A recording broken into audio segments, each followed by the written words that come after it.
السلام عليكم أخواتي، مرحبا بكم في فيديو جديد ووصفة جديدة من وصفات وشي وصفة الزهرة. غنقدم معكم هنا البغرير بدقيق القمح فقط. نخليكم أخواتي مع المقادير وطريقة التحضير اللي سهلة وبسيطة ونجح معكم من أول مرة. غناخد هنا 2 كيسان ديال دقيق القمح. فيه النخالة رقيقة، إلا كانت فيه النخالة غليظة غربلوه، ولكن النخالة رقيقة خليوها ماشي مشكل لأننا غادي نطحنو الخليط. غناخدو الكاس الثاني. هنا تقريبا الكاس راه كيوزن تقريبا 110 غرام بحال هكاك. وانتوما غادي تعبروا بنفس الكاس اللي عبرتوا به الدقيق، تعبروا به الماء. غناخد هنايا 1 معلقة صغيرة كما شفتوا ديال الخميرة الفورية، معلقة صغيرة ديال الملحة، وغادي ناخد الخليط ديالي غادي نديرو في الهاشوار.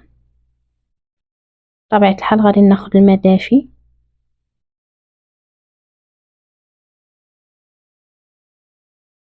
عندي الكاس الاول ديال الماء دافي، عندي الكاس الثاني.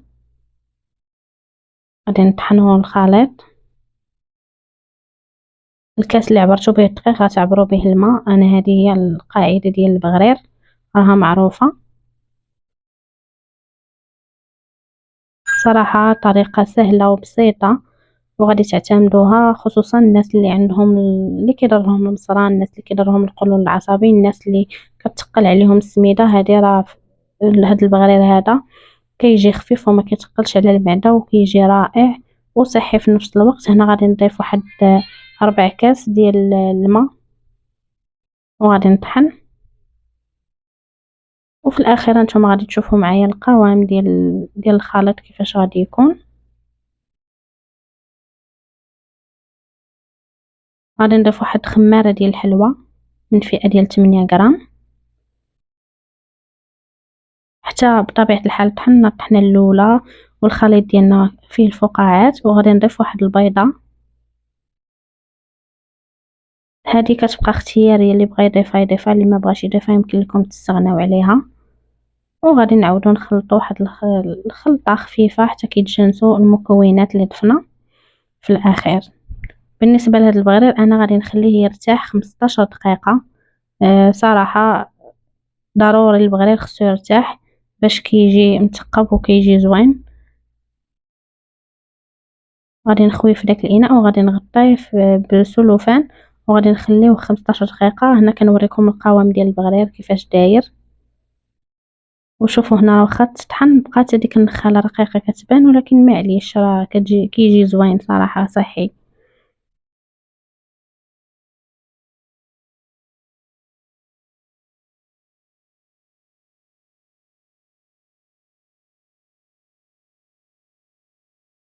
هنا من يرتاح لينا البغرير غادي نمشيو باش غادي نطيبوه. هنا سمحوا لي على الاضاءه اخوات، الاضاءه هنا جات ناقصه في هاد البارتيه، ماشي مشكل. وهنا كما كتشوفوا غادي نخلط هذاك الخليط ديال البغرير مزيان مزيان. وغادي ناخذ واحد المقيله اللي بطبيعه الحال مقله خاصه ديال البغرير. معروف البغرير كيبغي المقله خاصه ديالو باش كيجي زوين وكينجح معنا.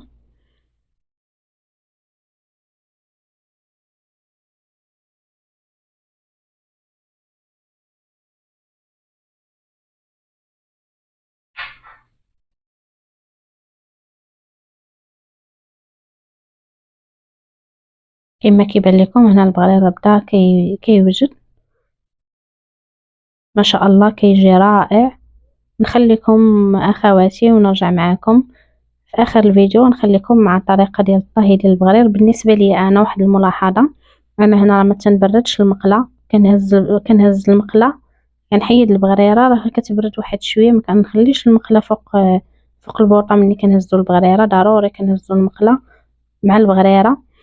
وهذه هي الطريقه ديالي. الناس اللي كيبردوا المقله راه صراحه المقله كتخسر بهذيك الطريقه وما كيجيش البغرير زوين، كيجي غليظ من الوسط ورقيق من الجناب.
وهنا اخواتي وجد معنا البغرير ما شاء الله. شوفوا كيفاش كيجي زوين صراحة. خصكم تجربوه ويمكن لكم تحتفظوا بالوصفة الرمضانية ان شاء الله. بالنسبة للناس اللي كيعتمدوا على الوصفة ديال البغرير في المائدة الافطار، الله يدخلوا علينا يا ربي بالصحة والسلامة ان شاء الله والرزق.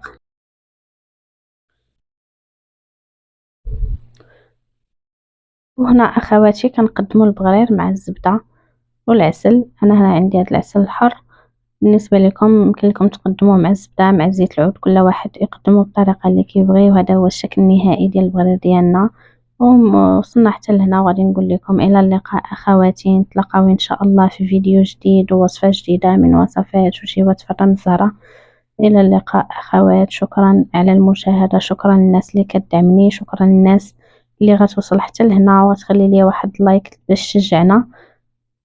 شكرا لكم بزاف بزاف اخوات، مع السلامة.